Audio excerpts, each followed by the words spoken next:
할렐루야. 네, 우리 존경하고 사랑하는 우리 남진 목사님이 부곡교회에서 사역하신다는 소리를 멀리서 듣고 있었지만 이렇게 막상 처음 이렇게 와서 보니 교회도 너무 아름답고 또 우리 성도님들도 너무 아름답고 훌륭하시고 우리 장로님들 잠깐 앞에서 만났지만 너무너무 따뜻하고 좋으신 분들 같아서 여러분이 회복과 부흥을 꿈꾸며 오늘 집회를 가지고 있는데 머지않아 하나님께서 지금도 놀라운 회복과 부흥을 이루고 계시지만 더 큰 은혜 부어 주실 줄로 믿습니다. 네. 우리 목사님 말씀하신 것처럼 은혜로운 목사는 아닌데요. 네, 하나님의 도우심으로 여기까지 왔습니다. 네, 제가 여기까지 와서 말씀을 전할 그런 위인은 되지 못하지만 또 우리 목사님이 아껴주시고 불러주셔서 오늘 이 시간 함께 말씀을 통해 귀한 은혜를 나눌 때에 여러분이 목적하고 뜻하신 바대로 우리의 심령의 회복이 일어나고 우리 교회에 부흥이 일어나는 귀한 시간 되기를 간절히 원합니다. 여러분은 혹시 여러분 인생에 가드가 있습니까? 가드가 뭐야? 라고 이렇게 생각하실 분들이 계실 텐데 가드는 블레셋의 도시였습니다. 특별히 다윗이 골리앗을 물리쳤을 때에 그 골리앗이 살았던 골리앗의 고향이 바로 가드라는 곳이었습니다. 오늘 우리가 읽은 이 시편 56편의 배경을 보면 바로 그 가드에서 다윗이 기가 막힌 상황에 처해져 있을 때 부른 시였고 노래였습니다. 이스라엘의 영웅 다윗이 아시는 것처럼 사울 왕의 그 핍박을 피해서 도망을 다니다가 이스라엘 땅에서는 더 이상 도망갈 곳이 없어서 살기 위해서 망명을 했습니다. 블레셋 땅으로 넘어간 것이죠. 그 블레셋 땅 바로 대적의 그 심장부로 들어가서 살고자 했지만 사람들이 이 다윗을 의심해서 이제 다윗이 거기에서 죽을 위기에 처했던 것입니다. 지금 이 블레셋 그 적전의 중심에 들어가서 그를 보는 사람들은 다 이 다윗을 어떻게 하면 잡아서 죽일까 혈안이 되어 있는 모습이었습니다. 저것 다윗 아니냐? 우리의 그 위대한 장수 골리앗을 물리치고 또 우리가 전쟁할 때마다 우리 블레셋을 힘들게 만들었던 이스라엘의 영웅 아니냐? 사울은 천천히요 다윗은 만만이라고 그랬는데 저 다윗이 이 땅에 와서 할 일이 무엇이겠느냐? 결국은 이 땅을 무너뜨리기 위해서 스파이짓 하러 온 것 아니냐 하고 경계감을 누그러뜨리지 않았습니다. 이렇게 숨막히는 어떤 장소, 그것이 우리의 가드일 수가 있습니다. 어떤 분에게는 중환자실이 그분의 가드일 수 있습니다.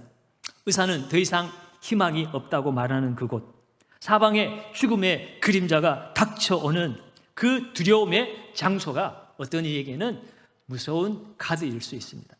또 어떤 분은 부도난 사업장이 그 사람의 가드일 겁니다.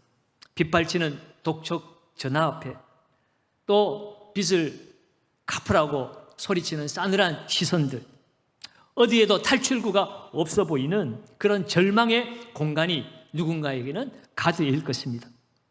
또 어떤 분들에게는 깨어진 가정, 냉랭한 부부관계, 방황하는 자녀의 모습들을 바라보고 있는 그것이 바로 그 사람의 가드처럼 여겨질 것입니다.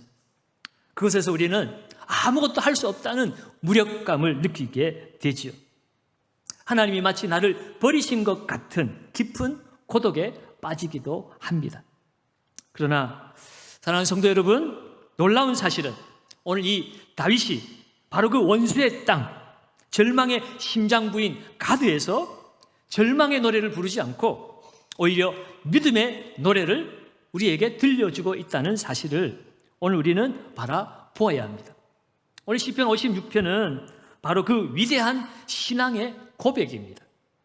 오늘 이 시간 저와 여러분들을 옴짝달싹 못하게 만드는 그 가드가 어떤 곳이든지 간에 오늘 다윗이 그곳에서 하나님을 만나고 두려움이 찬송으로 변화된 것처럼 오늘 이 자리가 두려움이 변하여 찬송이 되어지고 하나님의 위대한 회복과 부흥이 이루어지기를 예수님의 이름으로 축원합니다. 그렇다면 회복과 부흥을 이루기 위해서 오늘 우리가 붙들어야 할 것이 무엇인가? 첫 번째로는 하나님을 의지해야 합니다. 지금 다윗이 처한 상황은 그야말로 끔찍한 상황입니다. 오늘 1절과 2절을 다시 보시면 하나님이여 내게 은혜를 베푸소서 사람이 나를 뭐 한다고요? 삼키려고 종일 치며 압제하나이다. 내 원수가 종일 나를 삼키려 하며 나를 교만하게 치는 자들이 적어요 많아요? 많사오니. 여러분 지금 대적이 한두 명 정도가 아닙니다. 지금 다윗은 수많은 원수들 가운데 둘러싸여 있는 겁니다. 그들은 의심의 눈초리를 바라보면서 하루 종일 쉴 틈도 주지 않고 다윗을 쳐다보고 있습니다. 꼬투리를 잡으려고, 꼬투리를 잡고 집어삼키려고, 죽이려고 그렇게 다윗을 감시하고 있는 것이에요. 여러분 누군가 나를 감시하기 위해서 종일, 그것도 24시간 내내 나를 따라다닌다고 생각해 보면 여러분 우리는 정말 노이로제가 걸려 죽을 것입니다. 감시하는 사람이 어떻게든지 잘하는 거 찾아내서 칭찬하려고 하루 종일 따라다닌다면 그것은 고마운 일이겠죠. 그런데 하루 종일 나를 따라다니는 그 스토커가 나를 칭찬해 주기 위해서가 아니라 뭐 흠이 하나 있는가 그거 찾아내기 위해서 그렇게 눈을 부라리고 나를 따라다니고 있다면 여러분 그것처럼 고통스러운 일은 없을 것입니다.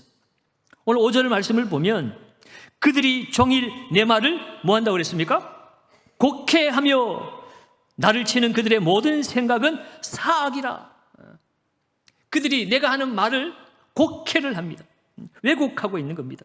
그래서 내 말을 오해받게 만들고 다른 사람들과 사이를 갈라놓고 선한 의도로 한 말과 행동이 악한 화살이 되어가지고 나게로 다시 돌아오는 그야말로 억울한 상황이 펼쳐지고 있었습니다. 여러분 이러한 스트레스가 우리의 삶의 현장에도 얼마나 많은지 모릅니다.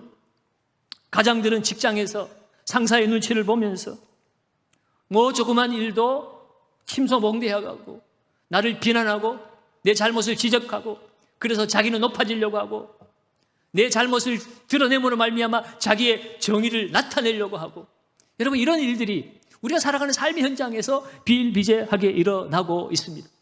학생들도 마찬가지입니다. 학교에서 정말 함께 우정을 나누고 즐겁게 추억을 쌓아야 될 그것이 서로의 경쟁의 대상이 되어버려서 서로의 좋은 것들은 감추고 남들의 약한 것들을 드러내고 어찌하든지 친구를 밟고 내가 원하는 대학에 들어가야 되고 직장에 취직해야 되고 그런 스트레스 속에서 우리의 학생들도 살아가고 있습니다. 주부들도 가정경제가 힘들고 어려워서 경제적 압박을 느끼며 두려움 가운데 스트레스를 받으며 살아가고 있지요. 여러분 이런 상황들이 펼쳐지면 누군들 왜 두렵지 않겠습니까? 다윗은 영웅이니까, 다윗은 하나님의 마음에 합한 믿음의 사람이니까 다윗 정도는 이런 것 정도는 두려워하지 않고 잘 넘어갈 수 있겠지.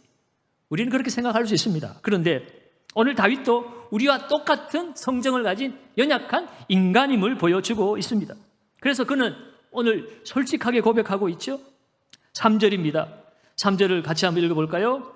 내가 두려워하는 날에는 내가 주를 의지하리이다. 아멘. 다윗도 내가 두려워하는 날이 있다고 말하고 있습니다.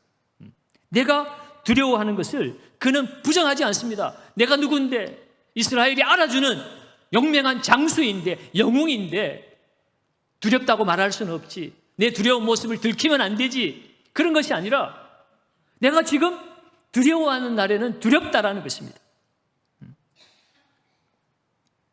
사실 다윗은 사울이 두려워가지고 사울에게서 자기 목숨을 지키기 위해서 도망한 곳이 바로 이 블레셋 땅입니다. 블레셋에 오면은 블레셋 왕이나 어떤 힘이 자기를 보호해주고 안전을 지켜줄 거라고 생각을 했어요. 그런데 두려운 존재를 피해서 안전을 추구하여 달하는 바로 그곳에 더 두려운 존재가 기다리고 있었던 것입니다. 여러분 사무엘상 21장 말씀에 가보면 다윗이 그 블레셋에 갔을 때에 그 블레셋 왕 아기스 왕 앞에서 살기 위해서 어떤 일까지 합니까? 미친 척하죠. 침을 막 줄줄 흘리면서 대문을 손톱으로 벅벅 긁으면서 미친 척을 합니다. 살기 위해서 그 영웅 다윗도 그렇게 미친 자 취급 당하면서 살아나려고 애를 썼습니다. 여러분, 그런 상황 속에서 아마도 다윗은 깨달았을 것입니다. 내가 사울이 두려워서 살기 위해서 이 블레셋 왕을 의지하려고 했는데 거기에 더 두려운 존재를 만나서 이제 내가 죽게 되는구나. 그 상황 속에서 다윗은 깨달았습니다. 결국 사람에게 의지할 곳은 없구나. 오직 하나님만을 의지해야 되는구나. 하나님만이 나의 살 길이구나. 그렇게 하나님을 의지함으로 말미암아 하나님께서 다윗을 그 두려운 상황 속에서 건져 주셨습니다. 여러분, 이 경험을 통해서 다윗은 진정으로 의지해야 될 분이 오직 여호와 하나님이심을 깨달았습니다. 그래서 오늘 다윗은 뭐라고 얘기합니까? 내가 두려워하는 날에는 내가 주를 의지하리이다. 이제는 다른 힘이나 왕이나 권력을 의지하지 않고 두려워하는 날에는 이제는 내가 주님만을 의지하겠습니다 라고 고백하는 것이에요. 여러분, 오늘 우리가 회복을 원하고 부흥을 원하여서 이 자리에 모였습니다. 회복과 부흥을 이루는 첫 번째 열쇠가 있다면 그것은 나의 연약함을 정직하게 고백하는 것이고 나의 의지를 들여서 여호와 하나님을 선택하는 것입니다. 세상의 돈이, 권력이 우리에게 부흥을 가져다 주지 못합니다. 사람의 전략이 부흥을 가져다 주지 못합니다. 어느 정도 효과는 있을 수 있지만 결국 한계에 부딪히게 되어 있습니다. 천지의 창조주 하나님, 지혜의 주인이신 하나님, 권능의 주인이신 하나님만이 우리에게 참된 회복과 부흥을 가져다 주실 수가 있는 것입니다. 그래서 오늘 다윗은 두렵지 않은 척 허세 부리지 않습니다. 하나님의 사람이 내가 뭐가 두려워할까라고 그렇게 자기를 감추고 있고 자기의 감정을 억누르지도 않습니다. 지금 하나님 앞에서 고백하는 거예요. 주님, 저 너무 두렵습니다. 죽을 것 같습니다. 정직하게 자기의 연약함을 인정하고 있습니다. 그리고 그 자리에서 그는 선택하고 있는 것입니다. 이 두려움 앞에 내 인생을 내어드리지 않겠습니다. 이 두려움이 나를 지배하도록 만들어 놓지 않겠습니다. 두려워하는 날이 올 때에 그 두려움에 삼키지 않고 오직 주님을 의지하기로 내가 선택합니다. 사랑하는 여러분, 두려울 때 우리가 해야 할 것은 하나님께 온전히 내 자신을 맡기는 것입니다. 기도하면서 시선을 하나님께로 옮기는 것이에요. 그래야만이 우리가 두려움을 이기고 상황을 이길 수가 있습니다. 여러분, 지금 무엇이 여러분들을 두렵게 하고 있습니까? 그 두려움의 문제를 정직하게 하나님 앞으로 가져오시기 바랍니다. 그리고 다윗처럼 선포하십시오. 주님, 제가 이 질병의 문제, 경제적인 문제, 관계의 문제로 두려워하는 이 날에 저는 제 감정을 따르지 않겠습니다. 사람을 선택하지 않겠습니다. 오직 주님의 약속을 붙듭니다. 주님만을 의지합니다. 두려워 말라, 내가 너와 함께함이니라. 놀라지 말라, 나는 너의 하나님이 됨이니라. 내가 너를 도와주리라. 내가 너를 굳세게 하리라. 나의 의로운 오른손으로 너를 붙들리라. 그 하나님의 약속의 말씀을 내가 선택하고 의지합니다. 그 약속의 말씀대로 주님이 우리의 삶을 회복시켜 주실 줄 믿습니다. 우리가 그 주님을 의지하기로 선택했다면 이제는 두 번째로 하나님의 돌보심을 믿어야 합니다. 하나님 우리를 돌보시는 하나님이세요. 오늘 다윗은 그 기도가 더욱 깊은 곳으로 들어갑니다. 8절 말씀입니다. 이 8절 말씀은 성경에서 정말 아름답고 가슴 뭉클한 그런 구절 중에 하나이죠. 우리 8절 말씀을 다 같이 우리 한 목소리로 읽어보겠습니다. 나의 유리함을 주께서 계수하셨사오니 나의 눈물을 주의 병에 담으소서. 이것이 주의 촉에 기록되지 아니하였나이까. 아멘. 나의 유리함을 주께서 계수하셨다라고 말씀합니다. 여기서 유리함이라고 하는 것은 히브리어로 노드라고 하는 단어인데 정처 없이 떠돌아다니는 나그네 신세를 이 유리함이라는 단어가 담고 있는 뜻입니다. 다윗이 지금 도망자의 신세로 오늘 이 블레셋 땅에서 죽을 고비를 넘기고 있습니다. 지금 이 고통스러운 상황 속에서 다윗이 지금 말하고 있습니다. 하나님, 제가 이 원수의 땅에서 정처 없이 돌아다니고 헤매고 있는 이 서러운 발걸음 하나하나를 주님께서 세워보고 계신 줄 믿습니다. 계수하셨다라고 말하고 있습니다. 그것은 하나도 빠짐없이 우리 주님이 기록하고 계셨다라는 뜻입니다. 하나님은 우리의 고통스러운 그 상황을 외면하고 계신 분이 아니세요. 그 모든 신음과 그 모든 발걸음을 일일이 다 헤아리고 계신 분이세요. 지금 힘들고 어렵다고 하나님이 나를 버리신 것이 아닙니다. 여러분, 다윗은 사울에게 쫓기며 이 블레셋 땅에 망명을 하며 그 모든 기간은 다윗이 하나님의 선택받은 그 택함 받은 백성을 하나님의 백성으로 예배하는 백성으로 하나님을 경외하는 백성으로 다스리기 위해서 그를 준비시키는 기간이었습니다. 하나님이 다윗을 모른 척해서가 아니라는 거예요. 다윗은 그 발걸음을 일일이 헤아리고 계신 그 하나님을 그는 믿고 의지하였습니다. 더욱 감격스러운 것은 오늘 그가 고백하기를 나의 눈물을 주의 병에 담으소서라고 하죠. 이 고대 근동 지방에서는 사랑하는 사람이 슬퍼할 때에 그 눈물을 작은 병에 담아두는 풍습이 있었습니다. 이 눈물병은 깊은 사랑 그리고 그 사람에 대한 그 슬픔까지도 함께 기억한다는 약속의 증표였습니다. 다윗이 지금 내 눈물을 주의 병에 담아달라고 외치고 있는 것은 이런 뜻이에요. 하나님, 제가 이 원수의 땅 가드에서 아무도 보는 이 없는 그곳에서 흘리는 이 눈물을 주님께서 보석처럼 여기시고 주의 그 눈물병에 담아 주시옵소서라고 외치는 것입니다.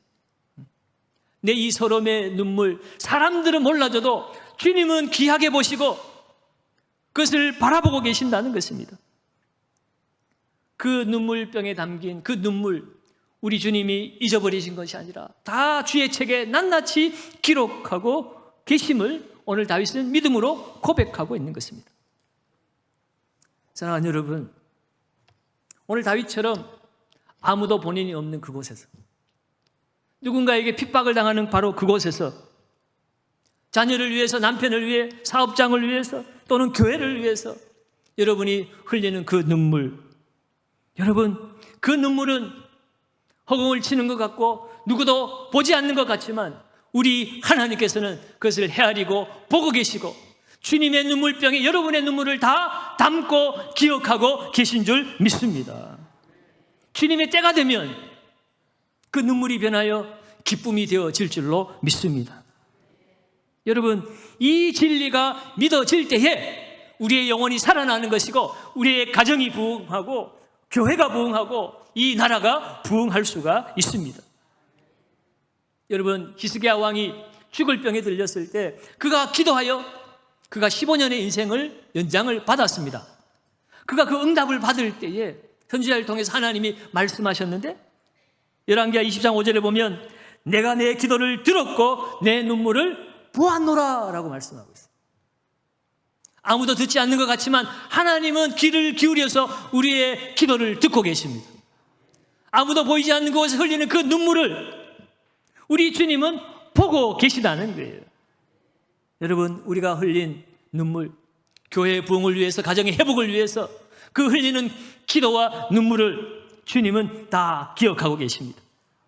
때가 되면 주님의 때에 합당하게 응답하실 줄로 믿습니다. 그러면 여러분, 우리는 어떤 상황 속에서도 하나님의 돌보심을 믿어야 합니다. 지금 눈에 보이는 상황, 현상, 처지 때문에 낙심하지 마십시오. 하나님 다 보고 계십니다. 우리의 상황과 처지를 우리 하나님 다 알고 계시기에 내가 해결하는 것보다 우리 하나님이 때 하나님이 해결해 주시는 것이 우리에게 가장 최선의 길이기 때문에 하나님은 기다리고 계신 것이에요. 내가 세상 끝날까지 너희와 항상 함께 있으리라 그랬어요. 그 항상 안에는 내 힘으로 감당할 수 없는 고통 가운데 눈물 흘리는 그 순간에도 우리 주님은 함께 하신다는 것입니다. 하나님을 사랑하는 자, 그 뜻대로 부르심을 입은 모든 자들에게 하나님의 합력하여 선을 이루신다고 말씀하고 계시죠. 우리의 고난의 상황까지도, 눈물 흘려야만 할 그런 상황까지도 하나님은 나중에 그것을 합력해서 선으로 바꿔내시는 통로로 하나님이 사용하신다는 것이에요. 여러분, 그러므로 하나님의 돌보심을 믿고 우리의 기도를 멈추지 말아야 합니다. 우리의 기도는 반드시 응답으로 이루어집니다. 지금까지 너희가 내 이름으로 아무것도 구하지 아니하였으나 이제는 구하라. 그리하면 내가 하늘에서 듣고 그대로 시행하리라. 믿고 구하는 것은 다 받은 줄로 믿으라 그랬습니다. 여러분, 이 6월 한 달 여러분들이 이 더운 여름철에 이 오후에 졸리는 시간입니다. 이 시간을 하나님 앞에 구별하여서 하나님 우리 교회에 부흥을 주십시오 하고 여러분이 소리 높여 기도하고 눈물 흘릴 때에 하나님 다 듣고 보고 계시기에 하나님께서 이 부곡교회에 놀라운 부흥의 역사를 이루어 주실 줄로 믿습니다.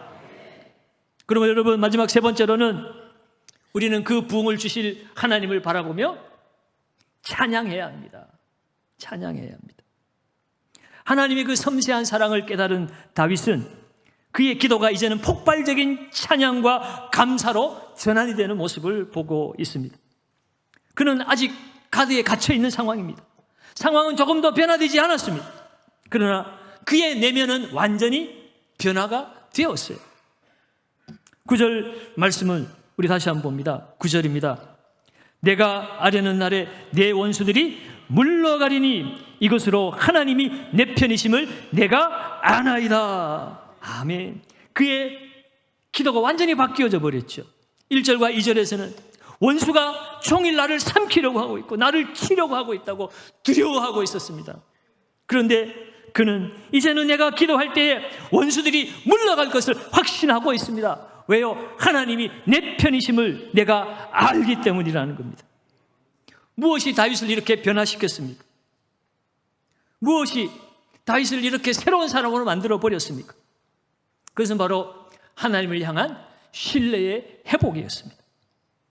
오늘 본문 4절과 10절과 11절은 반복적인 이야기를 계속하고 있습니다. 무슨 말씀입니까? 우리 10절 한번 볼까요? 내가 하나님을 의지하여 그의 말씀을 찬송하며 여호와를 의지하여 그의 말씀을 찬송하리이다. 하나님의 말씀을 찬송한다라고 이렇게 고백을 하고 있죠. 두려움 속에서 다윗은 특이하게도 하나님의 말씀을 찬송했습니다. 여러분, 우리가 흔히 하나님을 찬송하려고 할 때는 하나님의 그 사랑의 성품을 찬송합니다. 그 자비의 성품을 찬송합니다. 하나님의 그 능력, 역사를 찬송합니다. 우리는 그렇게 보통 말하죠. 그게 말이 되잖아요. 그런데 하나님의 말씀을 찬송한다라고 하는 건 뭔가 좀 어색한 것 같습니다. 마음에 그렇게 팍 와닿지 않아요. 그런데 다윗이 왜 이렇게 찬송했을까? 다윗은 알고 있는 것입니다. 인간의 말은 말 그대로 말뿐입니다. 그러나 하나님의 말씀은 곧 하나님의 인격이요, 하나님의 능력이라는 사실을 다윗은 너무나 잘 알고 있습니다. 예수 그리스도는 말씀이셨습니다. 태초에 말씀이 계시니라. 이 말씀이 곧 하나님이시라고 그랬습니다. 말씀이 육신이 되어 우리 가운데 거하시니 내가 보니 은혜와 진리가 충만하더라.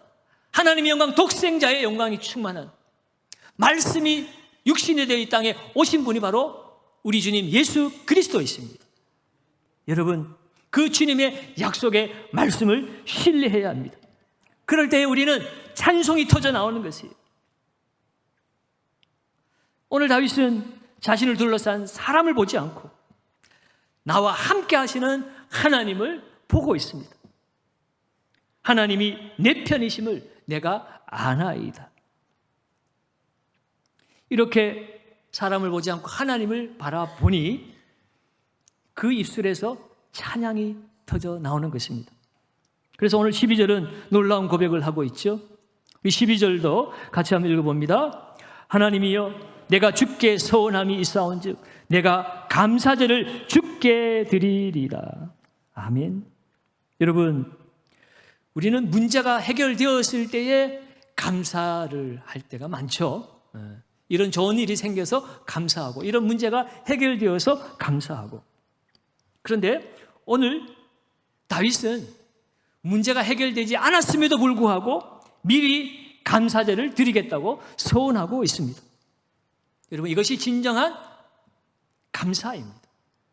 여러분, 믿음은 감사와 비례하죠. 환경에 지배받는 것은 진정한 믿음이 아닙니다. 감사도 환경과 형편과 처지에 따라서 하는 것이 아니라, 환경과 형편과 처지는 여전히 각박할지라도, 두려울지라도, 험난할지라도 하나님이 살아계시고 그 하나님이 내 편이심을 믿는 그 신뢰 가운데서 우리 하나님 앞에 감사를 드리고 찬양을 올려드리는 것입니다. 그것이 진정한 믿음입니다. 믿음은 환경에 지배를 받는 것이 아니라 환경을 지배하는 것이 믿음입니다. 여러분, 아직 눈에 보이는 것은 없지만 신실하신 하나님께서 약속하신 대로 반드시 다윗을 건져 주실 것을 믿습니다. 다윗이 선택받은 것도 하나님께서 그를 지명해서 부르신 거예요. 그렇잖아요? 사무엘이 하나님의 그 기름 부음 받을 자가 있다는 것을 듣고 이새의 집에 방문을 했는데, 사무엘 앞에 나온 사람들은 다윗이 아니었습니다. 장자 엘리압부터 해가지고 다윗만 빼놓고 다 나왔어요. 왜 안 나왔는가를 알아보니까 뭐 다윗 같은 애는 그럴 만한 제목이 못 된다는 것이었습니다. 가족도 인정을 안 했어요. 아버지도 인정을 안 했어요. 그런데 하나님의 눈은 다윗에게 가 있었습니다. 하나님이 선택한 자가 다윗이었습니다. 그 다윗이 지금 힘들고 어려운 상황 가운데 있을지라도 나를 택하신 하나님께서 주 예수의 그 마지막 날까지 하나님의 뜻을 이루어 가리라는 그 신뢰를 가지고 오늘 절망 가운데서도 하나님 앞에 찬양을 하고 감사를 외치고 있는 것입니다. 그래서 다윗은 오늘 이 마지막 13절에서 그의 승리를 이렇게 노래하고 있습니다. 13절도 같이 읽어봅니다. 주께서 내 생명을 사망에서 건지셨음이라. 주께서 나로 하나님 앞 생명의 빛에 다니게 하시려고 실족하지 아니하게 하지 아니하셨나이까. 아멘. 주께서 내 생명을 사망에서 건지셨다라고 말씀하고 있습니다. 지금 언제 죽을지 모르는 그런 사망의 그늘이 드리워져 있는 그런 상황 속에서도 그는 미리 선포하고 찬양하는 것입니다. 하나님께서 나를 사망에서 건지셨고 나를 실족하지 않고 생명의 빛에 다니게 하신다. 여러분, 오늘 우리의 삶이 바로 이것이어야 하는 것입니다. 진정한 회복과 부흥은 하나님이 함께 하시는 자리가 회복과 부흥의 자리입니다. 지금 우리의 삶에 펼쳐진 모든 삶의 정황들은 정말 사망의 그늘에 앉아있는 것과 같습니다. 경제적으로도 사망 상태, 건강적으로도 사망 상태, 관계의 문제도 사망 상태. 그러나 중요한 것은 상황과 환경이 아니라 지금도 온 세상 천지만물을 지으시고 역사하시는 그 하나님이 나의 구원자이시고 그 하나님 나를 떠나지 아니하시고 내게 사명을 주어서 그 사명을 이루도록 오늘도 우리를 이끌어 가시고 우리 교회를 이끌어 가신다는 이 믿음, 그 믿음으로 주님을 바라보며 주님 앞에 찬양하고 감사의 제사, 감사의 예배를 드릴 때에 그곳에서 진정한 부흥이 이루어지는 것입니다. 여러분, 부흥이라는 말이 뭡니까? 영어로 하면 죄송합니다. 리바이벌이잖아요. 리바이브. 생명이 다시 회복되어지는 것입니다. 우리는 뭔가 새로운 사람들이 막 더해지고 우리 여러분들의 소망이겠습니다만 이 빈자리가 막 사람들로 가득가득 채워지고 그래서 자리가 모자라서 더 큰 예배당 옮겨서 예배당 더 크게 짓고 뭔가 커지고 늘어나면 그것이 부흥이라고 생각하지만 여러분, 부흥은 이미 우리 안에 있는 생명이 회복되어지는 것이 부흥입니다. 물론 사람의 숫자가 많이 늘어나면 좋겠죠.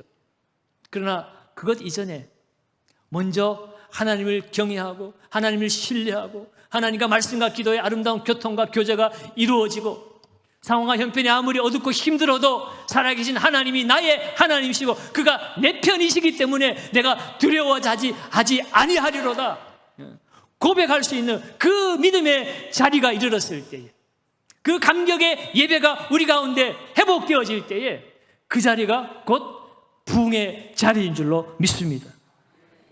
사랑하는 여러분, 결국 다윗은 이 원수의 땅 가드에서 풀려나게 됩니다. 그러나 그가 풀려난 곳은 물리적인 감옥이 아니었습니다. 그는 두려움의 감옥에서 먼저 해방되었습니다. 그는 절망의 감옥에서 먼저 자유를 얻었습니다. 어떻게 그것이 가능했나요? 그는 두려움 속에서 하나님을 의지하기로 선택했기 때문입니다. 나의 눈물을 기억하시는 그 하나님의 사랑을 붙들었기 때문입니다. 그리고 그 약속의 말씀을 붙들고 찬양과 감사를 올려드렸습니다. 그러자 그 원수의 땅 가드는 더 이상 다윗에게는 공포의 장소가 아니었습니다. 오히려 그곳에서 하나님의 임재를 더 깊이 경험하는 거룩한 장소로 변화가 되었습니다. 여러분, 오늘 우리를 짓누르는 가드는 어디입니까? 이제 그 절망의 장소에서 신음을 멈추고 하나님께 기도하고 찬양하고 감사하시기를 주 이름으로 축원합니다. 주님, 상황과 현상은 여전히 두렵지만 나는 주님을 의지하겠습니다. 여전히 눈물이 멈추지 않지만 내 눈물을 주의 병에 담으시고 나의 유리함을 계수하시는 그 하나님을 찬양합니다. 하나님의 때에 우리의 가정에 부흥을 주실 것을 믿습니다. 하나님의 때에 우리 부곡교회에 부흥을 주실 줄 믿습니다. 여러분, 오늘 우리의 가드가 변하여 예배의 처소가 되기를 축원합니다. 여러분의 눈물이 변하여서 찬양의 진주로 바뀌어지기를 축원합니다. 사망의 그늘에 앉아있던 저와 여러분들의 삶이 생명의 빛 가운데 거닐며 주님과 함께 힘차게 걸어가시는 복된 우리 부곡교회 모든 성도들의 삶과 가정과 일터가 되어지시기를 예수님의 이름으로 축원합니다.